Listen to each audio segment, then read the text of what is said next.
by Remy Tuman, Melina Delkic and David Skull. Want to get this briefing by email?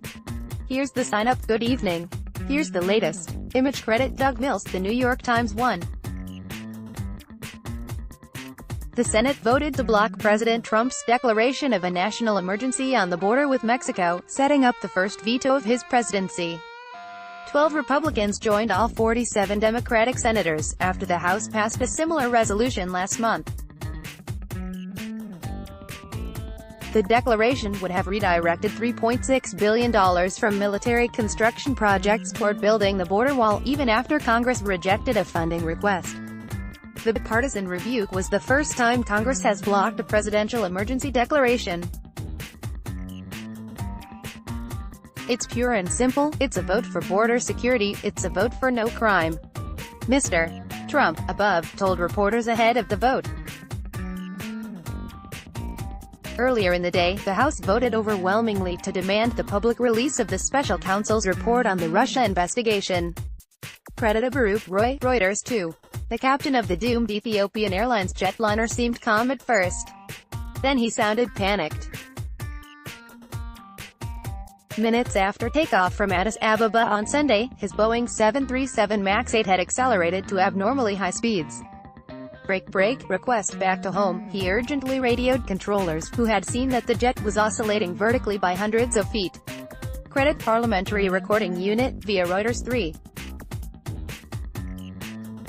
In other international news, lawmakers in Britain voted to delay the country's departure from the European Union beyond the original March 29 deadline after 2 years of negotiations. In a flurry of votes on several amendments, Parliament, above, also rejected holding a second referendum on Brexit. Separately, 2 rockets were fired at Tel Aviv from the Gaza Strip, the Israeli military reported.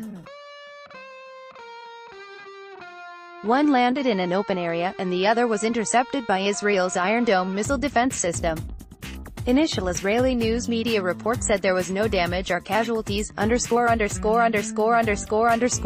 Monica Jorge for the New York Times. The ruling, which allows a lawsuit brought by relatives to go to trial, could force gun companies to turn over internal communications they have fought to keep private.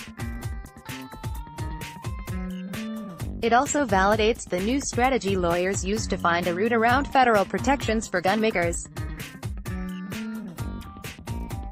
Above, Bill Sherlach, whose wife was killed in the shooting, responding to the ruling. I am thrilled and tremendously grateful, said Nicole Hockley, whose 6-year-old son, Dylan, died in his first-grade classroom in the 2012 shooting at an elementary school in Newtown, Con. No one has blanket immunity. Credit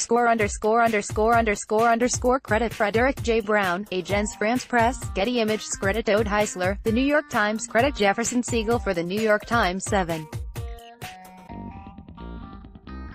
The reputed Gambino mob boss Frank Cali was murdered outside his home on Staten Island. Until Wednesday, it had been decades since an organized crime leader had been killed in New York City. The Gambino family was once the nation's largest and most influential mafia group, but several of its leaders were convicted in the 1990s of crimes like murder and racketeering. Above, the scene outside Mr. Cali's home.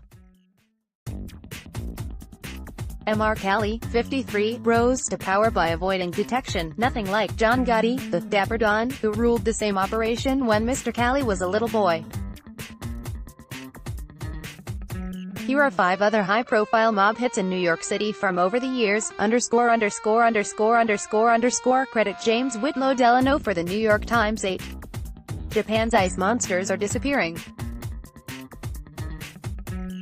Tourists from around the world travel to see the Juhyo, huge, Godzilla-like creatures, naturally formed by snow and ice, encasing conifer trees spread across a mountainous landscape.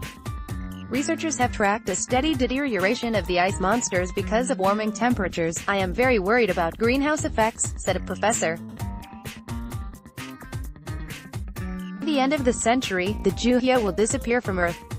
Above, a student collecting snow to sample for airborne contaminants.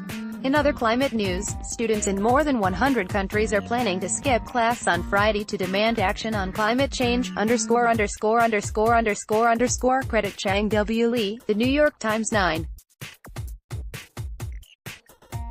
Hudson Yards is Manhattan's biggest, newest, slickest, gated community, according to our architecture critic, who calls it a relic of dated 2000s thinking. At $25 billion, the Far West Side development, above, is the largest mixed-use private real estate venture in American history. Many of its tenants were lured by lucrative tax breaks provided by New York politicians to the developers. It is, at heart, a supersized suburban-style office park, with a shopping mall and a quasi-gated condo community targeted at the 0.1%. Michael Kimmelman, our critic, writes. Credit Michael Powelson, Houston Chronicle, via Associated Press 10. Finally, Happy Pi Day. Pi is defined as the ratio of a circle's circumference to its diameter, something the internet reminds us of every March 14th, or 3.14. But the famous mathematical ratio, estimated to more than 22 trillion digits, and counting, is the perfect symbol for our species' long effort to tame infinity. One mathematician, Stephen Strogatz, writes, for some people, Pi Day is an occasion to marvel at circles, long revered as symbols of perfection, reincarnation and the cycles of nature, writes Mr. Strogatz. But it is the domestication of infinity that we really should be celebrating. Above, the Children's Museum of Houston's celebration for Pi Day in 2011, or if you'd rather use the unofficial holiday as an excuse to have a slice of pie, that's okay, too. Have a sweet night, _______. Your evening briefing is posted at 6 p.m. Eastern. And don't miss your morning briefing. Sign up here to get it by email in the Australian, Asian, European or American morning. Want to catch up on past briefings? You can browse them here. What did you like? What do you want to see here? Let us know at briefing@nytimes.com.